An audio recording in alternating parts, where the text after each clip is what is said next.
Social media മുഴുവനും ഞാൻ honey ട്രാപ്പുകാരിയാണെന്ന് പറഞ്ഞിട്ട് വ്യാജ പ്രചരണം ഇറക്കിയിട്ടുണ്ട്. ഞാൻ ഇന്നേ വരെ ആരെയും ഹണി ട്രാപ്പ് കൊടുക്കാനോ ഒന്നിനും പോയിട്ടില്ല. ഞാനൊരു കേസ് കൊടുത്തതിൻ്റെ കോടതിയുടെ പകർപ്പ് വെച്ചിട്ടാണ് അതാണ് കൊടുത്തിട്ട് ഞാൻ പിന്നെ അനേക ആൾക്കാരുടെ പേരിൽ കേസ് കൊടുത്തെന്ന് പറഞ്ഞിട്ടാണ് അത് വരുന്നത്. ആ കോടതിന്റെ പകർപ്പ് സത്യമായിട്ടുള്ള കാര്യം ഞാൻ ഒരാളാലെ റേപ്പ് ചെയ്യപ്പെട്ടതിന്റെ പേരിലാണ് ഞാൻ ആ കേസ് കൊടുത്തത്.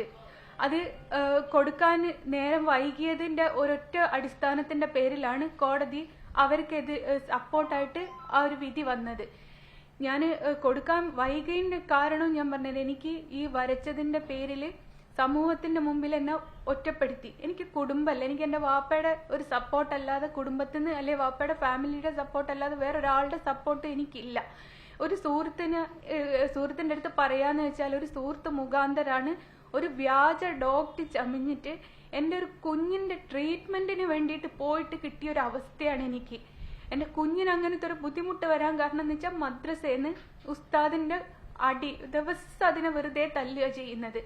എന്തിനാ തല്ലുന്നതെന്ന് ആ കുഞ്ഞിന് അറിഞ്ഞൂടാ. എന്നിട്ട് ഇതിന് മദ്രസയിലും സ്കൂളിലും പോകാൻ ഭയം. എന്നിട്ട് സ്കൂളിൽ പോയിട്ട് കുട്ടികളോട് ആ മദ്രസയിലുള്ള ഉസ്താദിനോടുള്ളതൊക്കെ മറ്റു കുട്ടികളോട് കാണിക്കൽ തുടങ്ങിയപ്പോഴാണ് സ്കൂളിൽ എന്നോട് പറഞ്ഞത്, ഇങ്ങനെ കുട്ടിക്ക് എന്തോ ഒരു പ്രശ്നം ഉണ്ട്, നിങ്ങളൊന്ന് കൊണ്ടുപോയി നോക്കി എന്ന് പറഞ്ഞെടുത്തുനിന്ന് ആദ്യം ഞാൻ മെഡിക്കൽ കോളേജിന്റെ അടുത്ത് അവിടെ ഫസ്റ്റ് കാണിച്ച്. അങ്ങനെ എൻ്റെ ഒരു സുഹൃത്ത് മുഖാന്തരാണ് ഈ ഒരു വ്യാജ ഡോക്ടർ, അവന്റെ അന്ന് പേര് ഞങ്ങളെടുത്ത് പറഞ്ഞത് റോഷൻ എന്നാണ്, ഈ ഡോക്ടറെ ഞാൻ പരിചയപ്പെടുന്നത്. ട്രീറ്റ്മെന്റിന് കുട്ടീനെ കൂട്ടാണ്ട് വീട്ടിലോട്ട് വരണം എന്ന് പറഞ്ഞിട്ടാണ് ഞാൻ അവന്റെ വീട്ടിലോട്ട് പോകുന്നത്. പക്ഷേ ഞാൻ പറഞ്ഞ പോലീസ് സ്റ്റേഷനിൽ പറഞ്ഞ കാര്യങ്ങളൊന്നല്ല കോടതിയിലേക്ക് എത്തിയപ്പോഴൊക്കെ മാറി മറിഞ്ഞ് എന്നോട് ചോദിക്കുന്നത്, എന്നെ പീഡിപ്പിക്കപ്പെട്ടു എന്ന് പറഞ്ഞ് അന്നത്തെ ഡ്രസ്സൊക്കെ ചോദിക്കുന്നത്. ഞാൻ എവിടുന്ന് എടുത്ത് കൊടുക്കാനാണ്? ഞാൻ പരാതി കൊടുക്കാൻ ഈ കാരണങ്ങൾ കൊണ്ടാണ് വൈകിയത്, വേറൊരു കാര്യം ഉണ്ടായിട്ടല്ല ഞാൻ വൈകിയത്. ലാസ്റ്റ് പണം ചോദിക്കുക, എൻ്റെ വീട്ടിൽ വന്ന് കുഞ്ഞുങ്ങളെ ഉപദ്രവിക്കുക, ഇങ്ങനത്തെ ബുദ്ധിമുട്ടൊക്കെ വന്ന് ഞാനും എൻ്റെ മക്കളും ആത്മഹത്യ ചെയ്യേണ്ടി വരും എന്നുള്ള ഒരു അവസ്ഥയായപ്പോൾ എൻ്റെ ഭർത്താവ് ആ സമയത്ത് ഗൾഫിലാണ്. ഭർത്താവ് ഗൾഫ് പോകുന്നത് തന്നെ വീട് ജപ്തി നോട്ടീസിന് വെച്ച സമയത്താണ് ഭർത്താവ് ഇവിടുന്ന് ഗൾഫ് പോകുന്നത്. അവരോട് ഇത് പറഞ്ഞാൽ അവര് നാട്ടിൽ വന്നാൽ ഇവനെ വെട്ടിക്കൊല്ലൂ എന്നുള്ളത് എനിക്കറിയാം. പിന്നെ ഞങ്ങൾക്ക് ആരും ഇല്ലാണ്ടാകുമല്ലോ എന്ന് കരുതിയിട്ട് ഒരു കുടുംബത്തിന് വേണ്ടിയിട്ട് അല്ലെ ഒരു കുഞ്ഞുങ്ങൾക്ക് വേണ്ടിയിട്ട് സഹിച്ചും ക്ഷമിച്ചു എനിക്ക് വന്ന ബുദ്ധിമുട്ടുകളൊക്കെ ഞാൻ സമൂഹത്തോട് പറയാതെ സ്വന്തം സഹിച്ചു നിന്നിട്ട് അനുഭവിച്ചെടുത്തതാ. എന്നിട്ട് എന്നെ വേട്ടയാടി തുടർന്ന് ഇങ്ങനെ ചെയ്തതുകൊണ്ട് അവന്റെ കയ്യിൽ ആ വീഡിയോ ദൃശ്യങ്ങൾ ഉണ്ട് എന്ന് പറഞ്ഞു. ഞാൻ പറഞ്ഞു, നിങ്ങൾ പുറത്തു വിട്ട് അതിൽ നിങ്ങളൂടി ഉൾപ്പെടുന്നുണ്ട്, അത് എനിക്ക് നല്ലതിന്, സമൂഹം അത് അറിയണം എന്ന് പറഞ്ഞപ്പം പറഞ്ഞു എനിക്ക് തെറ്റിപ്പോയി, എന്റെ മുഖം അതിൽ കാണൂല, നിന്റെ ശരീരഭാഗങ്ങളാണ് മറ്റുള്ളവർ കാണുക എന്ന് പറയുന്നത്. ഒരു സ്ത്രീനെ സംബന്ധിച്ച് ഒരു ശരീരഭാഗം മറ്റൊരാൾ കാണുക എന്ന് പറയുന്നതാണ് ഏറ്റവും വലിയ അപമാനം. പിന്നെ ജീവിച്ചിരുന്നിട്ട് കാര്യമുണ്ടോ? എന്റെ കുഞ്ഞുങ്ങൾക്ക് ആരുണ്ട് എന്നുള്ള ഒരൊറ്റ കാരണം കൊണ്ടാണ് ഇത്രയും വിഷയമുള്ളത് കൊണ്ടാ. എന്നിട്ടും ഞാൻ ലാസ്റ്റ് പരാതി കൊടുത്തപ്പം സിദ്ദീഖ്, ഇപ്പോഴത്തെ MLA ടി സിദ്ദീഖ് എന്ന് പറഞ്ഞ ആളാണ് ഇവർക്ക് എല്ലാ സഹായം ചെയ്തു കൊടുത്തത്. ഞാൻ കൊടുത്ത മൊഴി അത് കോടതിയിലെത്തിയില്ല, കേസ് കാര്യമായിട്ട് അന്വേഷിച്ചില്ല, അവനെ അറസ്റ്റ് ചെയ്തില്ല, ഒരു സപ്പോർട്ട് ചെയ്ത് എന്നെ കുറ്റം പറഞ്ഞ് അവർ ആ കേസ് അങ്ങനെ അങ്ങ് തീർത്തു. ഓക്കെ, അത് ഞാൻ കോടതി പൊട്ടി. ഞാൻ എന്നിട്ടും ഹൈക്കോടതിയിലേക്ക് പോകാനോ ഒന്നിനും നിന്നില്ല. ഓക്കെ, എന്റെ വിധി ഇങ്ങനെയാണ്, ഞാൻ ഇങ്ങനെ തന്നെ ജീവിച്ചോളാന്ന് വിചാരിച്ച് നിൽക്കുന്ന സമയത്താണ് ഇതിന്റെ പകർപ്പ് വെച്ചിട്ട് അവൻ സോഷ്യൽ മീഡിയയിൽ ഇട്ടത്. ഞാൻ ഹണി ട്രാപ്പുകാരിയാണ്, ഞാൻ പലരുടെയും പേരിൽ കേസ് കൊടുത്തിട്ടുണ്ട്, അതും പീഡന കേസ്. ഞാൻ ഒരു പീഡന കേസ് കൊടുത്തിട്ടുണ്ട്, അല്ലാത്തൊരു കേസ് എന്ന് പറയാൻ ഒരു സമൂഹത്തിൽ ഒരു സ്ത്രീ ഇറങ്ങി നടക്കുമ്പോണ്ടാവുന്ന പല ബുദ്ധിമുട്ടുകളും. ബസ് കയറിയ ഒരാൾ തോണ്ടിയാൽ ഞാൻ കംപ്ലൈന്റ് കൊടുക്കും, പുറത്തിറങ്ങി ആരെങ്കിലും എന്നെ സൈറ്റ് അടിച്ചാൽ ഞാൻ കംപ്ലൈന്റ് കൊടുക്കും. അങ്ങനത്തെ കേസുകൾ എന്നല്ലാതെ വേറെ ഒരു കേസും ഇന്നേ വരെ ഞാൻ കൊടുത്തിട്ടില്ല. ആരെങ്കിലും ഉണ്ട് ആ തെളിവ് സഹിതാണ് കൊണ്ടുവരേണ്ടത്. ഞാൻ പലരുടെയും കയ്യിൽ നിന്ന് പൈസ മേടിച്ചു എന്ന് പറയും, ആർക്കും തെളിവില്ല, പറച്ചിൽ മാത്രമേ ഉള്ളൂ. എന്തുകൊണ്ട് അവരാരും തെളിവ് കൊണ്ടുവരാത്ത?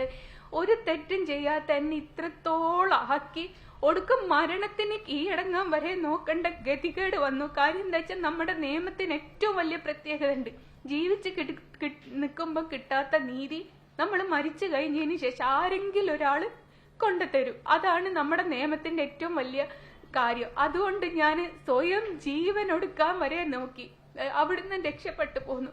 ഇനി ഒരു വഴിയില്ല എന്ന് വിചാരിച്ച് നിൽക്കുന്ന സമയത്താണ് ഇദ്ദേഹത്തിന് പടച്ചോൻ എന്നുള്ള രൂപത്തിൽ, അല്ലെ ഞാൻ വരയ്ക്കുന്ന കണ്ണൻ എന്നുള്ള രൂപത്തിൽ എന്റെ സൈഡ് സംസാരിക്കാൻ, അല്ലെ നീ എന്ത് തെറ്റാ ചെയ്തത് അതൊന്ന് എനിക്കറിയണമെന്ന് പറയാൻ ഒരാളെങ്കിലും എന്റെ മുമ്പിലേക്ക് വന്നിട്ടുണ്ട്. ആ ഇദ്ദേഹമാണ്. ആ ഒരു ധൈര്യത്തിലാണ് ഞാനിപ്പോ വന്നത്. നിങ്ങൾ എല്ലാരും മനസ്സിലാക്കണം, ഞാൻ ആകെ കൊടുത്തൊരു കേസ് ഇത് അനുഭവം കൊണ്ട് കൊടുത്തതാ, അല്ലാതെ ഇന്നേ വരെ ഞാൻ ആരുടെ പേരിലും കൊടുത്തിട്ടില്ല. കൊടുത്തിട്ട് എന്റെ ബുദ്ധിമുട്ടുകൾക്കല്ലാണ്ട് ആരോടും ഒരു പൈസ മേടിച്ചിട്ടില്ല. ഞാൻ ഒരു ഹണി ട്രാപ്പിൽ അംഗമല്ല. ജസ്ന അരുൺ എന്ന് പറയുന്ന വ്യക്തി എങ്ങനെയാണ് ജസ്ന സലീം ആയതെന്നാണ് സോഷ്യൽ മീഡിയയിൽ പല ആളുകളും ചോദിക്കുന്നത്. ഈ ജസ്ന അരുൺ എന്ന പേര് മാറ്റിയതാണ്. സ്വന്തം ഐഡന്റിറ്റി കൊണ്ടെടുക്കേണ്ട അവസ്ഥയാണ് ഭർത്താവിനെ കാണിക്കാൻ. എന്റെ അവസ്ഥയാണ് ഇപ്പോഴത്തെ. അരുൺ എന്ന് പറയുന്നത് എന്റെ സഹോദരനാണ്, എന്റെ കസിൻ ബ്രദറാണ്. ഇവന്റെ അച്ഛൻ മുസ്ലിമും അമ്മ ഹിന്ദുവാണ്. ഓന്റെ അമ്മയുടെ മതം ഇഷ്ടപ്പെട്ടു, ഓൻ അത് സ്വീകരിച്ചു. അതാണ് എന്റെ കൂടെ. എന്റെ ഇക്കാക്ക, എന്റെ ഹസ്ബൻഡ് ഗൾഫിലായതുകൊണ്ട് എന്റെ കൂടെ എന്തെങ്കിലും ഫംഗ്ഷൻ ഉണ്ടെങ്കിലൊക്കെ ഇവനാ പോരല്. ഇവനെ പിടിച്ച്, ഇവൻ വിവാഹം പോലും കഴിച്ചിട്ടില്ല, ഇവനെ പിടിച്ചിട്ട് എന്റെ ഭർത്താവാക്കി. എന്നിട്ട് ഈ ഐഡന്റിറ്റിയും പിടിച്ചോണ്ട് നടക്കേണ്ട ഒരു അവസ്ഥയാണ് എനിക്ക്. പിന്നെ ഞാന് കൃഷ്ണനെ വരച്ച് ലക്ഷങ്ങളും കോടികളും ഉണ്ടാക്കി എന്ന് പറയുന്നത്. സാറിന് ആ ബാങ്കിൽ ഇപ്പോഴും വീടിന്റെ ലോൺ അടച്ചോണ്ടിരിക്കുക. അതാരും കാണുന്നില്ല. ഞാൻ വീട് വെച്ചിട്ട് ലോൺ അടയ്ക്കുന്നത് ആരും കണ്ടിട്ടില്ല. ഞാൻ ലക്ഷറി കാറിലാ യാത്ര ചെയ്യുന്നതെന്ന് പറയുന്നത്. എന്റെ കാറ് ഷിഫ്റ്റ് ആണ്. അതിലിതാ RC ബുക്ക് വരെ ഞാൻ കൊണ്ടുവന്ന് ടൊയോട്ട ഫിനാൻസ് എന്നുള്ളത് അതിൽ 14,000 രൂപ ഞാൻ EMI അടിക്കുന്നു. അതാരും കാണുന്നില്ല. ഈ ഷിഫ്റ്റ് വണ്ടിയൊക്കെ എന്നാ ലക്ഷറി ആയതെന്ന് ഞാൻ അറിഞ്ഞില്ല. ഇത്രത്തോളം ഉപദ്രവിക്കാണ്. ഭർത്താവിന്റെയോ കുഞ്ഞുങ്ങളെയോ ഫോട്ടോ പുറത്തു വിടാൻ എനിക്ക് പേടിയാ. എന്നെ ഉപദ്രവിക്കുമ്പോൾ അതുങ്ങളെ ഉപദ്രവിക്കരുത് എന്ന് കരുതിയിട്ട്. എന്നിട്ട് എനിക്ക് ഭർത്താവില്ല, എനിക്ക് മക്കളില്ല, ആരും ഇല്ല എന്നൊക്കെ പറഞ്ഞ് പല വ്യാജ പ്രചാരണങ്ങളാണ് നടക്കുന്നത്. ഇതില് ഒരു പോയിന്റ് വ്യക്തമായിട്ട് മാധ്യമങ്ങളോട് പറയേണ്ടത്, ഈ പ്രതി എന്ന് പറയുന്ന വ്യക്തി കെട്ടിയിട്ടിട്ടാണ് ഈ കുട്ടിയെ റേപ്പ് ചെയ്യുന്നത്. ഇത് മകന്റെ ചികിത്സയ്ക്ക് വേണ്ടിയിട്ട് ഒരു സുഹൃത്ത് മുഖാന്തരം ആ ആളെ കണ്ടെത്തി. ആ ആളുടെ വീട്ടിലെത്തുന്ന സമയത്ത് അയാൾ കെട്ടിയിട്ട് റേപ്പ് ചെയ്യുന്ന ആ ഇൻസിഡന്റിനെ എന്തുകൊണ്ട് കൃത്യമായിട്ട് തെളിവെടുത്ത് പോലീസ് കോടതിയിൽ എത്തിച്ചില്ല എന്നുള്ളത് മാധ്യമങ്ങൾ ചോദിക്കേണ്ട ഒരു പ്രധാന കാര്യമാണ്. അത് മാത്രമല്ല, ഈ കുട്ടിക്കെതിരെ ഓൺലൈൻ ഗുണ്ടകൾ ഈ പറയുന്ന എന്തൊക്കെയാണ്, അതായത് ഇവരെ സപ്പോർട്ട് ചെയ്യുന്ന സുരേഷ് ഗോപിനെ, ഇവരെ സഹായിച്ചിട്ട് ഇവരുടെ നിന്ന് ചിത്രം സ്വീകരിച്ച നരേന്ദ്രമോദിജിനെ, അതുപോലെ തന്നെ ഇവർക്ക് സഹായം ചെയ്ത ഗോകുലം ഗോപാലേട്ടനെ, അതുപോലെ തന്നെ ഇവര് RSSന്റെ കാര്യാലയത്തിൽ പോയതിന് RSSകാരെ, അതുപോലെ ഇവരെ മതം നോക്കാതെ ഒപ്പം നിന്ന് ഇവരെ സപ്പോർട്ട് ചെയ്ത എല്ലാ പേരെയും ഒരേ രീതിയിൽ അപമാനിക്കുകയാണ്. ഈ അവസ്ഥ ഞാൻ കടന്നുപോയതാണ്. നിങ്ങൾക്കറിയാം, May 17 വിഷയം 2008 എന്റെ അമ്മേനെ എന്റെ അമ്മയല്ല എന്ന് പറഞ്ഞ് അന്ന് ആ സമയത്ത് എന്റെ കൂടെ ഒരു സ്ത്രീ ഉണ്ട്, സന്തോഷ് മാധവന്റെ കൂടെ ഒരുപാട് സ്ത്രീകളുണ്ട്, ഭദ്രാനന്ദ് ഒരുത്തിയെ വെച്ചുകൊണ്ടിരിക്കുകയാണെന്ന് പറഞ്ഞിട്ട് എന്റെ വീട് ആക്രമിക്കാൻ വരുന്ന സമയത്താണ് അന്ന് ഞാൻ തോക്കെടുത്തുകൊണ്ട് ഇറങ്ങുന്നത്. അന്ന് അത് ആലുവ പോലീസ് സ്റ്റേഷനിലെത്തി. അതിന്റെ അനന്തരഫലം 6 പേരുടെ മരണത്തിൽ അടുത്ത May 17, 2009 വരെ അത് എത്തിച്ചേർന്നു. അന്ന് ഞാൻ അനുഭവിച്ചു ഈ വേദന എന്താന്ന്. കേരളത്തിൽ 14 വർഷം ഞാൻ ഭിക്ഷ എടുക്കുന്ന പോലെ ഞാൻ നടന്നു. ആരും എന്നെ സപ്പോർട്ട് ചെയ്യാനില്ല. തനിക്കാക്കി വിടക്കാക്കുന്ന ഈ ഒരു പൈശാചിക ചിന്ത പേറി നടക്കുന്ന കുറച്ച് ആൾക്കാരുണ്ട്.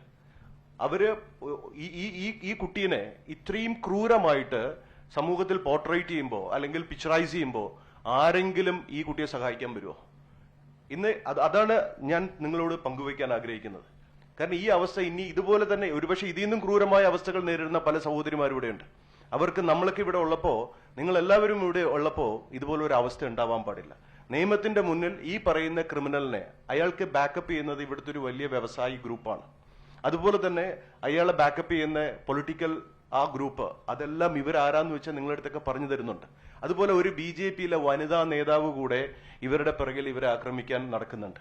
അവരുടെ മാധ്യമ ഓൺലൈൻ ഗുണ്ടകൾ, അതായത് മെയിൻ സ്ട്രീം മീഡിയ അല്ല, ഈ ഒരു യൂട്യൂബ് ചാനലും തുടങ്ങി പ്രത്യേകിച്ച് ഒരു രീതിയിലുള്ള ആധികാരികയുമില്ലാതെ ഇങ്ങനെ ഈ ആൾക്കാരെ പറ്റി ബാഡ് മൗത്ത് കൊണ്ട് ജീവിക്കുന്ന ഒരു വ്യക്തി ഇവരെ പറ്റി പറഞ്ഞ കാര്യങ്ങളൊന്ന് കേൾക്കണം. ഇത് പോലീസ് കൃത്യമായിട്ട് ഇതൊരു മാതൃകാപരമായ ഒരു നടപടി സ്വീകരിച്ചില്ലെങ്കിൽ, വിദേശ രാജ്യങ്ങളിലാണെങ്കിൽ നമുക്കൊക്കെ കാണാൻ പറ്റുന്നതാണ്, നമുക്കെതിരെ ഒരു കമന്റോ ഒരു പോസ്റ്റോ ഇട്ട് കഴിഞ്ഞാൽ അവൻ നാളെ അറസ്റ്റിലാണ്. ഇവിടെ ആർക്കെതിരെയും എന്തും പറയാം. അതുപോലെ ഈ ഒരു അമ്മ കുട്ടിയെ രക്ഷിക്കാൻ വേണ്ടിയിട്ട്, കുട്ടിയുടെ ജീവന് വേണ്ടിയിട്ട് അമ്മ എന്തും ത്യജിക്കുന്ന ഒരു അമ്മയാണ് നമ്മളിവിടെ കാണുന്നത്. ഈ കുട്ടിയുടെ മാനസികാവസ്ഥ ഒന്ന് നന്നാക്കാൻ വേണ്ടി സൈക്കാട്രിസ്റ്റ് ആണെന്ന് പറഞ്ഞ് സ്വയം പരിചയപ്പെടുത്തിയ അവന്റെ അടുത്ത് പോകുമ്പോൾ അവൻ കെട്ടിയിട്ട് റേപ്പ് ചെയ്യുന്നു. ഇത് കേരളമാണോ? ഇത് വളരെ സീരിയസ് ആയിട്ട് എടുക്കേണ്ട കേസാണത്. ഇത് നിങ്ങൾ തന്നെ ഇടപെട്ടാലേ ഇതിൽ എന്തെങ്കിലും ഇതാവുള്ളൂ. കാരണം ഈ കുട്ടിയെ പിച്ച് ചീന്തുകയാണ്. സോഷ്യൽ മീഡിയ നോക്കണം എന്തുമാത്രമാണ്. അതുപോലെ തന്നെ ഈ ശബരിമല കലാപം നടത്താൻ ശ്രമിച്ച ടീം, അവരെ ഒരു കാരണവശാലും അവരെ നമുക്ക് ഈ സമൂഹത്തിൽ ഉൾപ്പെടുത്താൻ പറ്റില്ല. ഈ കുട്ടിക്കെതിരെ എന്തുമാത്രം വ്യാജ ആരോപണങ്ങളാണ് ഉന്നയിച്ചുകൊണ്ടിരിക്കുന്നത്. മനസ്സല്ലേ വേദനിക്കുന്നത്. പ്ലീസ് നിങ്ങൾ എന്തെങ്കിലും ഇമ്മീഡിയറ്റ് ആയിട്ട് ചെയ്തേ പറ്റുള്ളൂ. മാത്രമല്ല ഈ പോക്ക് പോവുകയാണെങ്കിൽ പറയുന്നതിനേക്കാളും അപ്പുറമുള്ള ദുരന്തങ്ങൾ ഈ കേരളം ഏറ്റുവാങ്ങേണ്ടതായിട്ട് വരും. സീരിയസ്ലി. ഇതാണ് അരുൺ എന്ന് പറയുന്ന ആ പയ്യൻ. ആരെ കണ്ടാലും ഇവരെ പിടിച്ച് ഭർത്താവാക്കുക. കമന്റുകൾ നോക്കണം. ഓരോ VIP-കളുടെയും പേര് വെച്ചിട്ട് ഇവരുടെ ഭർത്താവല്ലേ അയാളല്ലേ ഇവരെ ഉപയോഗിക്കുന്നത്. എങ്ങനെ സഹിക്കാൻ പറ്റുക? ഒരു സ്ത്രീനെ 5000 വർഷമായിട്ട്, ഒരു സ്ത്രീയുടെ അവസ്ഥ മനസ്സിലായി. 5000 വർഷമായിട്ട് ഇതുപോലുള്ള പുരുഷന്മാർ ഈ സ്ത്രീകളെ പീഡിപ്പിക്കുകയും ചവിട്ടിത്തേക്കുകയും ചെയ്യുന്ന ചരിത്രം പഠിച്ചാൽ മനസ്സിലാവും. ഇവിടെ ഭാരതാംബയുടെ നാടാണെന്നാണല്ലോ പറയുന്നത്. ഇതും ഒരു ഭാരതാംബയുടെ ഇതല്ലേ? എന്തുകൊണ്ട് ഇവിടെ ബാക്കിയുള്ള പൊളിറ്റിക്കൽ പാർട്ടീസ് മുന്നോട്ട് വരുന്നില്ല? ഇതുപോലുള്ള സോഷ്യൽ ഇവിൾസിനെ സ്റ്റോപ്പ് ചെയ്യാൻ വരുന്നില്ല? ഇവൾ നമ്മളുടെ സഹോദരിയും കൂടിയാണ്. ഇന്നിപ്പോ ഞാൻ ഈ കുട്ടീനെ ഇവിടെ വിളിച്ചിരുത്തി നിങ്ങളുടെ അടുത്ത് പറഞ്ഞത് ഞാൻ ഈ ഒരു അനുഭവം കടന്നുപോയ ആളാണ്. Please try to help. It's my humble request. എന്തെങ്കിലും പറയാനുണ്ടോ? എനിക്ക് ഒറ്റൊന്നേ ചോദിക്കാനുള്ളൂ. ഒരാളുടെ പേരിൽ ഒരു കേസ് കൊടുത്തെന്ന് വെച്ച് എങ്ങനെയാണ് ഹണി ട്രാപ്പുകാരിയാവുക എന്നുള്ളത്? ഈ കേസ് കൊടുക്കുന്നതും കേസ് തോൽക്കുന്നതും ജയിക്കുന്നതും ഒക്കെ സ്വാഭാവികമാണ്. ഈ കേരളത്തിൽ നടന്നുകൊണ്ടിരിക്കുന്ന കാര്യമാണ്. അവരുടേതൊന്നും എടുത്തു വെക്കാതെ എന്റേത് മാത്രം എടുത്തു വെച്ച് എന്നെ മാത്രം ഇങ്ങനെ ഉപദ്രവിക്കുന്നത് എന്തിന്റെ പേരില്ല? ഞാനൊരു ചിത്രം വരച്ചതിന്റെ പേരിലോ? അതല്ലേ സമൂഹം കാണുന്ന തെറ്റ്? അതിന് മാത്രം എന്താണ് ഈ തെറ്റുള്ളത്? ഞാൻ എന്റെ ഒരു കഴിവിനെയാണ് വിൽക്കുന്നത്. അത് കൃഷ്ണനാണ് എന്ന് പറഞ്ഞിട്ട് ഇങ്ങനെ മതപരമായിട്ട് ഓരോരുത്തര് മതം വിഷായിട്ട് തുപ്പുക ചെയ്യുന്നത്. അതിന്റെ ഇരയാണ് ഞാൻ. ഈ കൊടുത്ത കംപ്ലൈന്റുകളൊക്കെ നിങ്ങൾക്കൊന്ന് എടുത്ത് പരിശോധിച്ചാൽ അറിയാം എവിടുന്ന് എങ്ങനെയാന്നുള്ളത്. ആ FIRന്റെ അകത്ത് കറക്റ്റ് ഡീറ്റെയിൽ ചെയ്തു. എന്ത് ഇൻസിഡന്റ് ആണ് ഒരു വ്യക്തിയുടെ പേരിൽ കൊടുത്തെന്ന് വെച്ചാൽ എല്ലാവരുടെ പേരിലും ഞാനത് കൊടുത്തെന്ന് പറഞ്ഞു ഒരു തെളിവും ഇല്ലാണ്ട് സമൂഹത്തിന്റെ മുമ്പിൽ അത്രയ്ക്ക് എന്നെ അപമാനിക്കുക ചെയ്യുന്നത്. എനിക്കും എന്റെ കുടുംബത്തിനും പുറത്തിറങ്ങി നടക്കാൻ പറ്റാത്ത അവസ്ഥ വന്നിട്ടാണ് ഞാൻ ജീവിതം തന്നെ അവസാനിപ്പിക്കാൻ നോക്കി. എന്നിട്ടും നിർത്തിയിട്ടില്ല. ഇപ്പോഴും ഓൺലൈനിൽ ഓരോരുത്തർ യൂട്യൂബിൽ അവർക്ക് തോന്നുന്നത് പറയുക ചെയ്യുന്നത്. ഇതൊന്നും അവരുടെ അടുത്ത് തെളിവില്ല. എന്നാ തെളിവ് കൊണ്ടുവന്നിട്ട് പറയണ്ടേ? ഞാനൊരു സ്ത്രീയാണ് എന്നുള്ള പരിഗണന പോലും തരാതെയാണ് സ്ത്രീകൾ വരെ ഇത് പറയുന്നത്. അവരും ഒരു സ്ത്രീയാണ്, അതുപോലും ചിന്തിക്കാണ്ട് എന്നെ കുറിച്ച് പറയുന്ന ആൾക്കാരുണ്ട്. എന്തിനാണ് എന്നെ ഇങ്ങനെ ഉപദ്രവിക്കുന്നതെന്ന് എനിക്ക് അറിഞ്ഞൂടെ. ഞാൻ ഇങ്ങനെ ചിത്രം വരയ്ക്കുന്നതിന്റെ പേരിലോ? അതാണോ സമൂഹം കാണുന്ന ഇത്രയും വലിയ തെറ്റ്?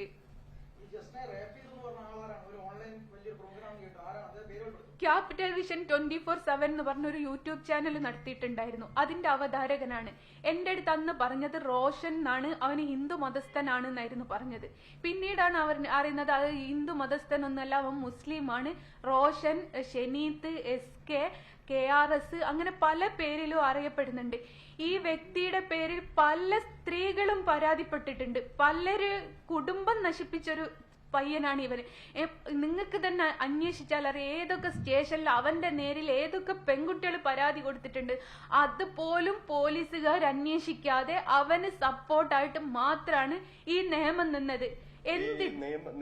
നിയമത്തിന് ഒരു കുഴപ്പമുണ്ട്. നിയമത്തിന് പോലീസ് തെളിവ് കൊടുത്താൽ മാത്രമേ, കോടതിയിൽ എത്തേണ്ട തെളിവ് എത്തിയാൽ മാത്രമേ നിയമത്തിന് ആക്ഷൻ എടുക്കാൻ പറ്റുള്ളൂ. അതിന്റെ പിന്നിൽ ആരെങ്കിലും പ്രവർത്തിച്ചിട്ടുണ്ടെങ്കിൽ അതാണ് പറഞ്ഞു കൊടുക്കുന്നത്. ഇവന് അന്നത്തെ മാറാട് SI തോമസ് എന്ന് പറഞ്ഞിട്ടുള്ള ഒരു SI ആയിരുന്നു.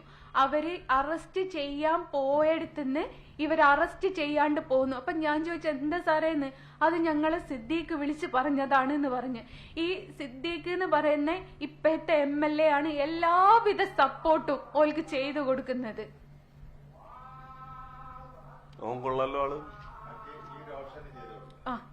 റോഷന്റെ ഫാമിലിയുടെ എന്തോ ആണ് പോലും ഈ സിദ്ദീഖ് എന്ന് പറയുന്നത്. അവരുടെ ചുറ്റുപാടൊന്നും നിങ്ങൾക്ക് അന്വേഷിച്ചാൽ അറിയാം. അവന്റെ ഉമ്മ ഒരു സഹകരണ ബാങ്കിൽ വർക്ക് ചെയ്യാണ്. മാന്തോട്ടം ബ്രിഡ്ജിന്റെ താഴെക്കൂടെ അവിടെ ഒരു പള്ളിന്റെ അടുത്താണ് ഇവന്റെ വീട്. 1.5 കോടിയുടെ വീട്ടിലാണ് അവർ താമസിക്കുന്നത്. അവർക്ക് ഈ ഒരു സ്ത്രീക്ക് മാത്രമേ ആ കുടുംബത്തിൽ വരുമാനമുള്ളൂ. പിന്നെ ഇവര് ഇങ്ങനെ പൈസ ഉണ്ടാക്കുന്നു. എന്നിട്ട് പേര് മുഴുവനോ ഈ ലോണും കടബാധ്യതകളും ആയിട്ട് സാധാരണക്കാരായിട്ട് ജീവിക്കുന്ന എനിക്ക്, ഞാൻ ഇതൊക്കെ കൊണ്ടുണ്ട് നടക്കേണ്ട ഗതികേടാണ് എനിക്ക്. അരക്കണർ ആ ഭാഗത്തേക്കും ഈ രണ്ട് വീട്ടിൽ നിന്ന് എനിക്ക് ഈ ഇൻസിഡന്റ് ഇങ്ങനെ തുടർന്നത് കൊണ്ടും ഇവൻ പൈസ ആവശ്യപ്പെടൽ കൂടിയത് കൊണ്ടും എന്റെ കുഞ്ഞുങ്ങളെ വീട്ടിൽ വന്ന് ഉപദ്രവിക്കുന്നത് കൊണ്ടുമാണ് ഞാൻ പരാതി കൊടുത്തത്. ഞാൻ അന്നത്തെ എന്റെ സാഹചര്യം എന്ന് പറയാന് അടിച്ചുറപ്പില്ലാത്തൊരു വീട്ടിലാണ് ഞാൻ താമസിക്കുന്നത്.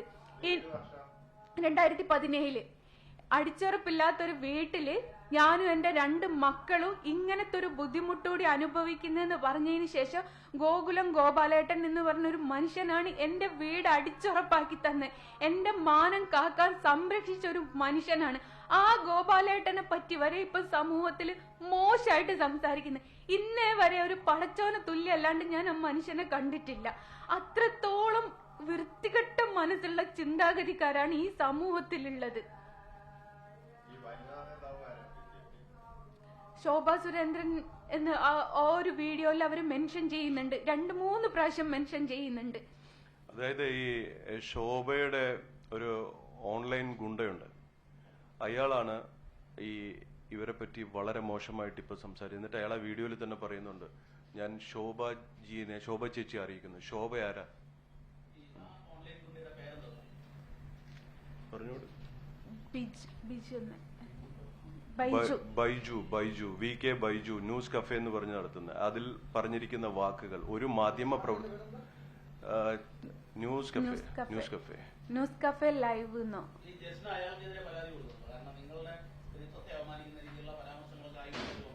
ഞാൻ പരാതി കൊടുക്കുന്നുണ്ട്. കമ്മീഷണർക്ക് പരാതി കൊടുക്കും. ഇപ്പൊ അത്രത്തോളം മോശമായിട്ടുള്ള രീതിയിലാണ് ഈ വീഡിയോ ഒക്കെ ഇവര് പുറത്തുവിടുന്നത്. അല്ലെങ്കിൽ എന്തെങ്കിലും തെളിവിന്റെ അടിസ്ഥാനത്തിലാണെങ്കിൽ ഓക്കെ, ഇതൊരു തെളിവില്ലാണ്ട് എങ്ങനെയാണ് ഒരാളുടെ പേരിൽ ഇങ്ങനെയും ക്രൂരമായിട്ട് മർദ്ദിക്കുന്നത്? നിങ്ങൾക്കെല്ലാം അറിയാം, ഓൺലൈനിൽ ഇപ്പൊ അല്ലെങ്കിൽ ഒരു മീഡിയയിൽ ഒരു വാർത്ത ഇടുകയാണെങ്കിൽ പോലും അതില് ഇരയുടെ പേര് മറിച്ചിട്ട് ഒരുപാട് ക്രൈറ്റീരിയാസ് ഉണ്ട് അല്ലെ? ഇതൊന്നുമില്ല, വെറും തേർഡ് റേറ്റ്. അത് ഉപയോഗിക്കുന്ന ഭാഷകൾ കാണണം. അതും ഇത് പോകുന്നുണ്ട്.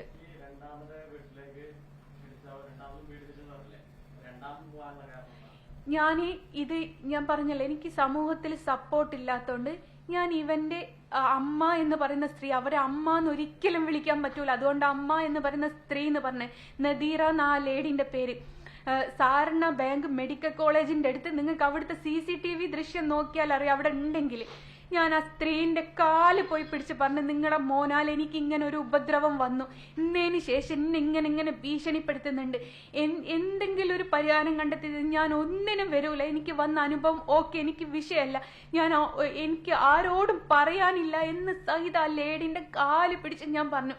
അങ്ങനെ ഒരിക്കൽ ആ ലേഡി ഇങ്ങോട്ട് പറഞ്ഞു, നീ വാ നമുക്ക് സംസാരിക്കാന്ന് പറഞ്ഞിട്ട് ആ ലേഡി, ഈ ഇവന്റെ തള്ളാന്ന് പറയുന്ന സ്ത്രീയാണ് എന്നെ ആ വീട്ടിലേക്ക് വിളിച്ചു വരുത്തി.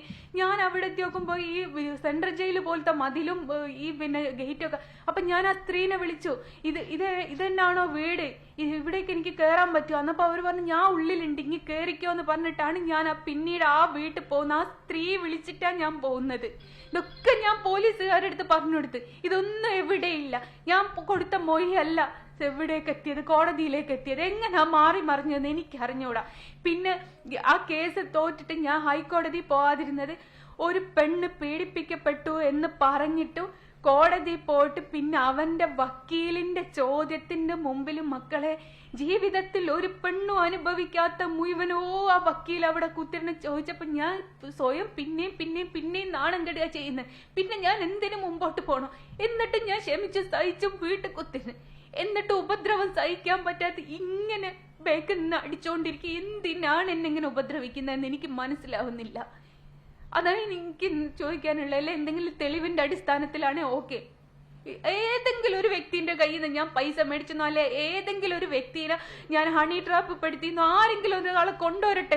വേണ്ട, ഒരുപാട് ആൾക്കാർ അന്വേഷണമായിട്ട് ഇറങ്ങുന്നില്ല. എന്തുകൊണ്ട് എന്റെ പേരിൽ അന്വേഷണം നടത്തുന്നില്ല? നിങ്ങൾ ആരെങ്കിലും ഒന്ന് പറ, എന്റെ പേരിൽ ഒരു അന്വേഷണം നടത്താന്. സകല ഡീറ്റെയിലും ഞാൻ തരാം, എന്റെ അക്കൗണ്ട് നമ്പർ വരെ ഞാൻ തരാം. ആരുടെയെങ്കിലും എനിക്ക് ഫോട്ടോ ഓർഡർ വരുന്നുണ്ട്, അതിൻ്റെതല്ലാതെ ഞാൻ അതിന്റെ കറക്റ്റ് ഡീറ്റെയിൽ വരെ ഞാൻ ഒരു ഡയറിയിൽ എഴുതി വെക്കുന്നുണ്ട്. ഞാൻ വേണേ നിങ്ങൾക്ക് കാണിച്ചു തരാം. ഇത്രത്തോളം എന്റെ ആരോടെങ്കിലും എന്റെ പേരിൽ ഒരു അന്വേഷണം ഇടാൻ പറഞ്ഞോളൂ. എന്നിട്ട് എന്തെങ്കിലും ഒരു തെറ്റ് ഞാൻ ചെയ്ത് ഒരു സ്ത്രീ ഒന്ന് കൂടുതൽ കേസ് കൊടുത്ത അവളെങ്ങനെയാ മോശക്കാരിയാവുക?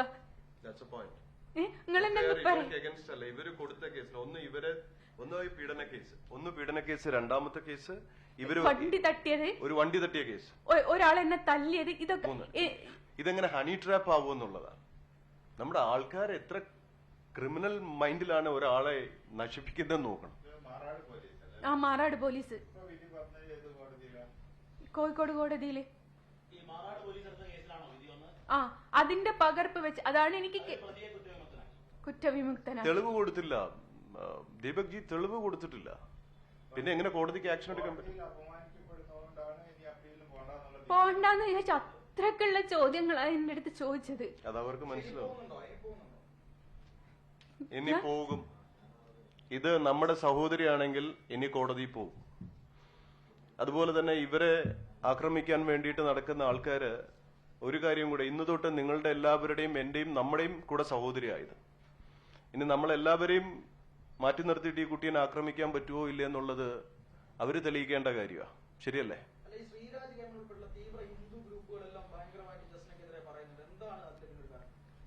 അതെന്താന്ന് എനിക്ക് അറിഞ്ഞൂടാ. അത് അയാൾ ഒരാളടുത്ത് പറഞ്ഞത് എനിക്ക് ഓർമ്മയുണ്ട്. ഹിന്ദുക്കൾക്ക് കിട്ടാത്ത ഓർഡർ എനിക്കുണ്ട് പോലും. ഞാൻ വിൽക്കുന്നത് എന്റെ കൈവിനെയാ. പിന്നെ ഞാൻ ചിത്രം ഞാനല്ല വരയ്ക്കുന്നത്, മറ്റുള്ള ആരോ വരയ്ക്കുകയാണ്, എന്നിട്ട് ഇത് ഞാൻ സെയിൽ ചെയ്യാണെന്ന് പറയുന്നത്. എന്റെ നാട്ടിൽ വന്ന് ആർക്ക് വേണമെങ്കിലും അന്വേഷിച്ചു നോക്കാം. എന്റെ നാട്ടിലുള്ള ഓരോ മനുഷ്യൻ എന്റെ വീട്ടിൽ വരുന്നപ്പോ കാണില്ല.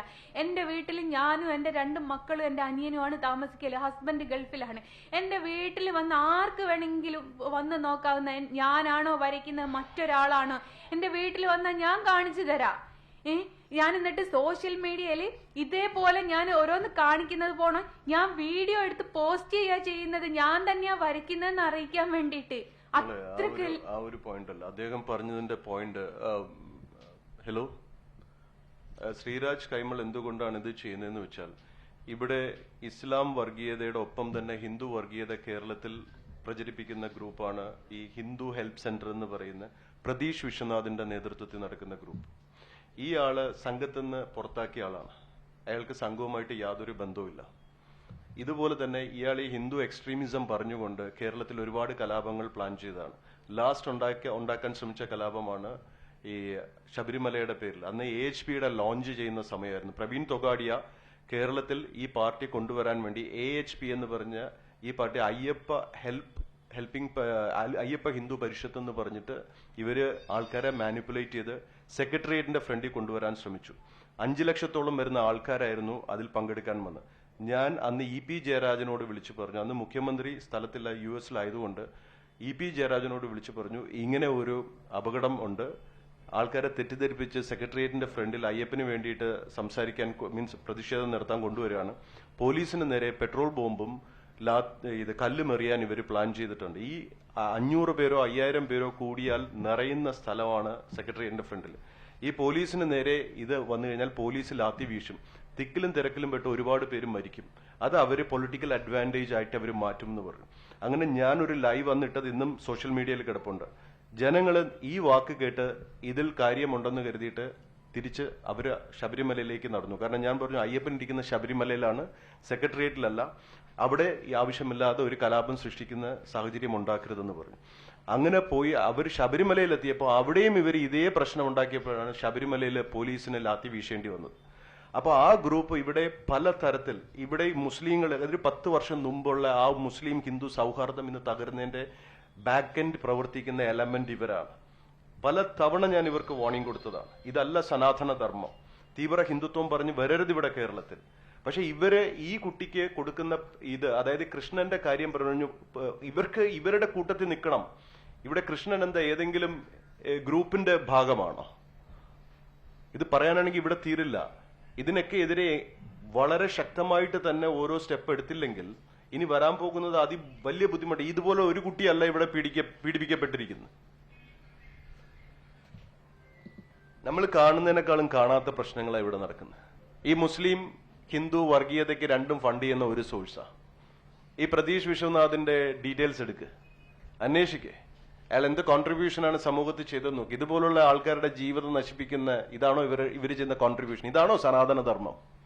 അപ്പൊ പേര് കേൾക്കുമ്പോൾ എല്ലാവരും ഇവര് ഈ ഖാവി കൊടിയും ഇതും വെച്ചിട്ട് ഇറങ്ങുമ്പോൾ പേര് ജനറലൈസ് ചെയ്ത എല്ലാ ഹിന്ദുക്കൾക്കുമാണ് ചീത്ത പേര് വരുന്നത്. ഹിന്ദുക്കൾ ഒരിക്കലും ഇതുപോലെ ഒരു കുട്ടീനെ പീഡിപ്പിക്കാനോ ഇതുപോലെ ഒരു കാര്യത്തിന് തള്ളിവിടുകയോ ചെയ്യില്ല. നല്ല ഇസ്ലാമും ഒരിക്കലും ഇതുപോലെ ഒരു അവസ്ഥ ഉണ്ടാക്കില്ല. കരുണയുള്ളവരുടെ വിശ്വാസ പ്രമാണമാണത്. ഇതിന് നാറുന്നത്, ഒറ്റപ്പെടുന്നത് മതവിശ്വാസങ്ങളാണ്. നമുക്ക് നിയമപരമായിട്ട് തന്നെ മുന്നോട്ട് പോകണം. ഈ പറയുന്ന ഈ കുട്ടിയെ പീഡിപ്പിച്ച ആ വ്യക്തിയെ നിയമത്തിന്റെ മുന്നിൽ കൊണ്ടുവരണം. ഒന്ന്, അതിപ്പോ കേസ് ഇപ്പൊ കമ്മീഷണർക്ക് കൊടുക്കും. പിന്നെ ഈ മാധ്യമത്തിലൂടെ ഇവരെ ആക്രമിക്കുന്ന ഇത് സത്യം പറഞ്ഞ ഒരു ബില്ലായിട്ട് പാസ്സായി. ഈ കുട്ടിയുടെ കേസ് മാത്രം എടുക്കരുത്. സമൂഹത്തിൽ ആരെങ്കിലും ഒരു കാര്യം സഭ്യമായ ഭാഷയിൽ പറയട്ടെ, ഇത് അരാജകമായ രീതിയിലാണ് ഇവര് പ്രതികരിക്കുന്നത്. പോകും. അത് ഇത് കറക്റ്റായിട്ട് ഈ കുട്ടീനെ ഒരു നല്ലൊരു നിയമോപദേശകന്റെ അടുത്ത് എത്തിച്ച് ആ കുട്ടിക്ക് നിയമപരമായ സഹായം എത്തിച്ചു കൊടുക്കുക. പിന്നെ ഇപ്പോ ഓൺലൈനിൽ ഈ കുട്ടീനെ ആക്രമിക്കുന്നതും ഈ രീതിയിൽ ചെയ്യുന്നവർക്കെതിരെ കമ്മീഷണർക്ക് പരാതി കൊടുക്കും. നിയമപരമായിട്ട് തന്നെ മുന്നോട്ട് പോകണം. അല്ലാതെ നമ്മൾ വേറെ രീതിയിൽ പോയിട്ട് കാര്യമില്ലല്ലോ.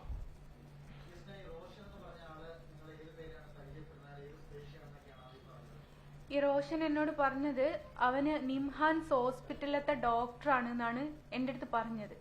ഞാനത് വിശ്വസിച്ച് അങ്ങനെയാണ് ഞാൻ അവരെങ്ങനെ പരിചയപ്പെടുന്നത്? എന്റെ ഒരു സുഹൃത്ത് മുഖാന്തരാണ്. രതീഷ് കല്യാൺ എന്ന് പറഞ്ഞൊരു സുഹൃത്താണ്.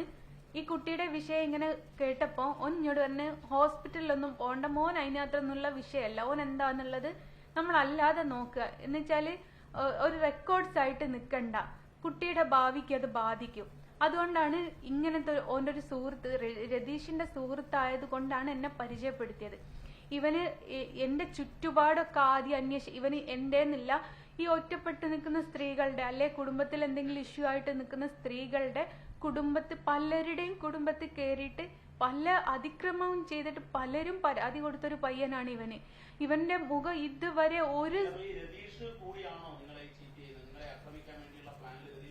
ഇല്ല, രതീഷ് പങ്കാളിയല്ല. രതീഷ് അപ്പൊ തീർച്ചയായിട്ടും അവനും ഇൻവോൾവ്മെന്റ് ഉണ്ടാവും. അതിന് എനിക്കറിയില്ല. ഞാൻ രതീഷിനെ വിശ്വസിച്ചത് കൊണ്ടാണ് ഈ പയ്യനെ വിശ്വസിച്ചത്. നമ്മളൊരു സുഹൃത്തിനെ വിശ്വസിക്കൂലേ, ആ ഒരു വിശ്വാസത്തിന്റെ പുറത്താണ് ഞാൻ ഇവന്റെ ഈ വീട്ടിലോട്ട് പോയത്.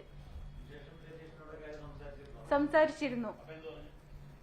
ഓനെന്ത് പറയാ, എവിടുന്നോ പരിചയപ്പെട്ടതാണോലെ, ഇവരുടെ കയ്യിൽ ഒരു സ്ക്രിപ്റ്റ് ഉണ്ടായിരുന്നു, അതിന് വേണ്ടിയിട്ട് ഇവര് സിനിമ ചെയ്യാൻ വേണ്ടിയിട്ട് പരിചയപ്പെട്ട ആ പരിചയം മാത്രമേ ഉള്ളൂ എന്ന് ഇത് പറഞ്ഞതിന് ശേഷമാണ് രതീഷ് എന്നോട് പറയുന്നത്.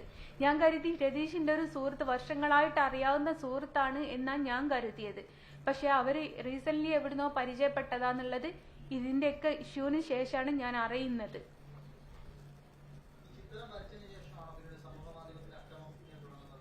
എനിക്ക് വര തുടങ്ങി അന്ന് തൊട്ടിട്ട് ഇങ്ങനെ ആക്രമിക്കാണ്.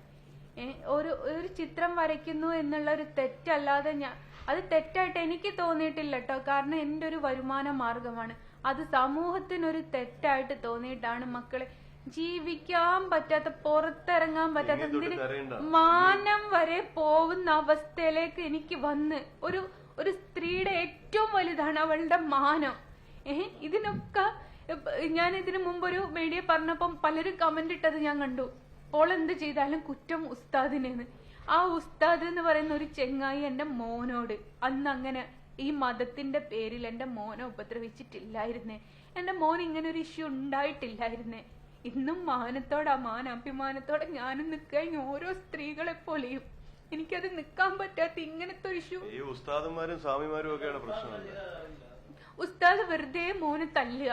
ഒരു ദിവസം നേരം വൈകി എന്ന് പറഞ്ഞ തല്ല് കുറുവങ്ങാട് മദ്രസയിലുള്ള. എന്നിട്ട് ഒരു ദിവസം നേരം വൈകി എന്ന് പറഞ്ഞ തല്ലാണ്. ഇവൻ നേരത്തെ ചെല്ലു, അന്ന് പഠിച്ചിട്ടില്ല എന്ന് പറഞ്ഞ തല്ലു.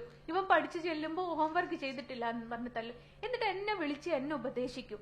എനിക്ക് മദ്രസയിലേക്ക് ചുരിദാർ ഇട്ട് പോകാൻ പറ്റൂല, പർദ്ദ നിർബന്ധാണ്. എന്നോട് ഒരിക്കൽ പറഞ്ഞു, ചുരിദാർ ഇട്ട് ചെന്ന സമയത്ത് എന്നോട് പറഞ്ഞു ചുരിദാറിൽ ഇവിടെ വരരുത്.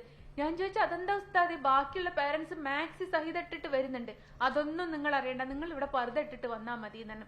എന്നോട് പറഞ്ഞു നീ ഇസ്ലാമിന് വിരുദ്ധമായിട്ടാണ് ചെയ്യുന്നത്, ഇത് എത്രത്തോളം വലിയ പാപാണെന്നറിയോ, അഹിന്ദുക്കൾക്ക് വിളക്ക് കത്തിക്കാനുള്ള ഒരു അവസരം നീ ഉണ്ടാക്കി കൊടുക്കുന്ന പറഞ്ഞു. ഭയങ്കര ഉപദേശം എന്നെ വിളിച്ചു വരുത്തിയിട്ട്.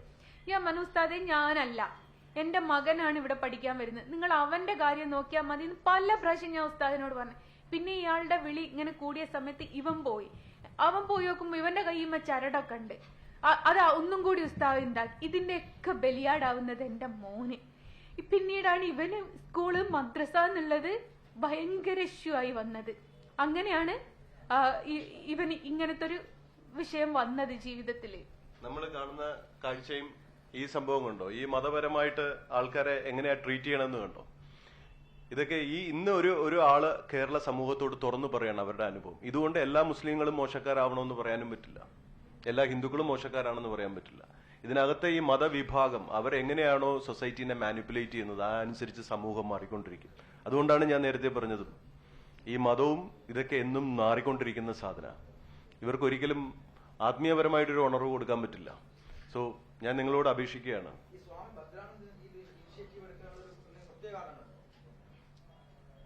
ഇതാരാ ഇവരെ കൊണ്ടുവരുമോ? പിന്നെ വേറെ ഞാൻ കടന്നുപോയ ഒരു വഴിയല്ല ഇവരും കടന്നുപോയത്.